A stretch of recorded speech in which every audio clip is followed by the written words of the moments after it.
So I'm Henning Nottebrock. I work at the University of Freiburg in the Institute of Nature Conservation and Landscape Ecology. My expertise is in pollination ecology and landscape ecology and also evolutionary biology. So I was trained as an ecologist, so my main studies was geoecology, and so I continued and was then more about to do pollination ecology. Yeah.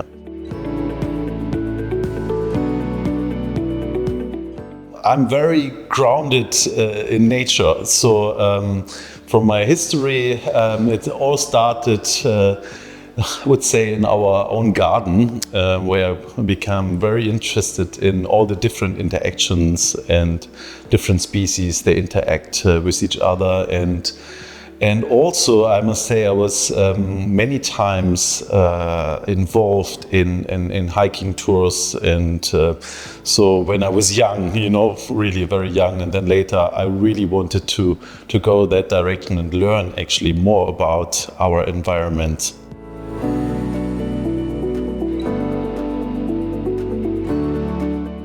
I really like from AGRI4POL that it is a project that is needed because we work on different scales and also on different dimensions. And the main focus for me is that we try to evaluate the pollinator-friendly farming.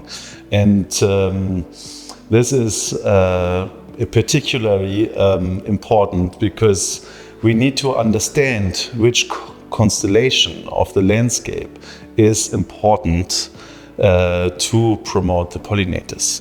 And there has been lots of work done, and now we need to more understand which composition and also which structure in the landscape is important to promote pollinators.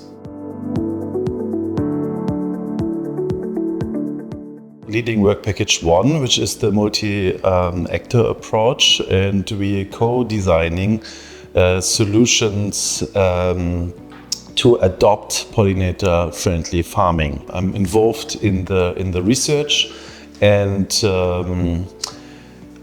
we try to evaluate also the different farming practices, and trying to engage with the community and with these different stakeholders.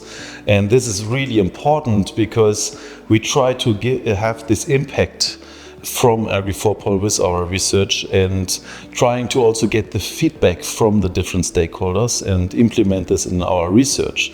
And especially we need to identify what is needed to adopt and have this transition to a more sustainable agricultural system.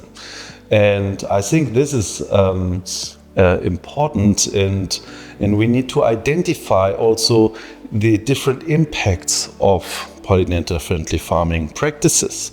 Do they have impacts on different co-benefits? And this is what we are doing, that we try to understand if different stakeholders think that impacts on these co-benefits, this is on the different dimensions, agronomic,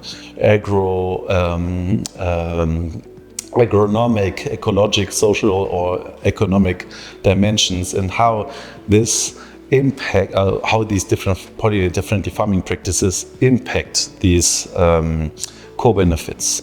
And this is very important. And of course, we are linking to all different other work packages. And we are also very much involved in the monitoring.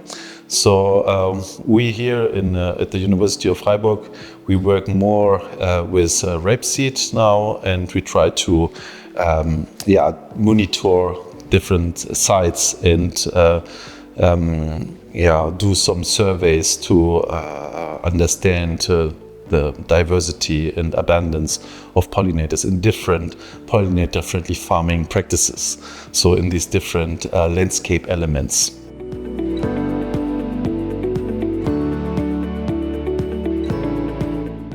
pollinator-friendly agriculture means that we support pollinators. And of course, there are many different pollinators out there, and we need to more understand how these different pollinators interact with each other, and how the constellation of the landscape, especially in agricultural landscapes with many different management regimes and also pesticides use, and how this actually impacts this relationship between different pollinators. And that's why this is also part of the project, and we need to better understand all these species interactions. And that's why pollinator-friendly farming practices or pollinator-friendly agriculture means for me to have a landscape that promotes the pollinators, but not only pollinators, because we need to identify what are the co-benefits if we install these pollinator-friendly systems.